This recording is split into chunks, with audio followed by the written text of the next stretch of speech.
Kumusta? Ito ang Dream Start Labs.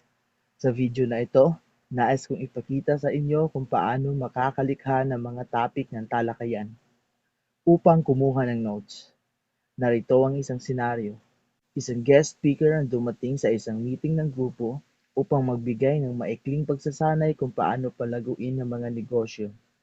Nais ng mga miyembro na matandaan ang mga pangunahing paksa, kaya ang bookkeeper ay nagmungkahi na maaari siyang kumuha ng mga notes.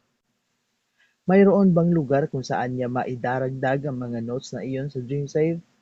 Ang sagot ay oo. Tayo ay nasa meeting at pindutin natin ang mga topic ng talakayan. Magdagdag ng bagong topic. Ilagay natin na paano palaguin ang isang negosyo. Tungkol saan ang topic? Pagtulong sa buong grupo.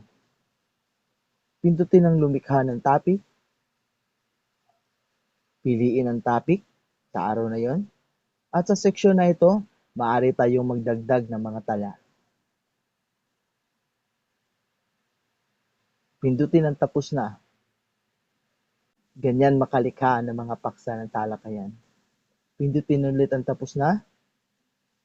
Paalala, mga tala sa meeting na seksyon ay nasa ilalim ng closing summary ay hindi para sa pagkuha ng mga tala sa panahon ng isang pulong. Ang seksyong ito ay para sa mga paalala na particular sa meeting na iyon at lalabas ang mga ito sa history ng meeting para sa meeting na iyon.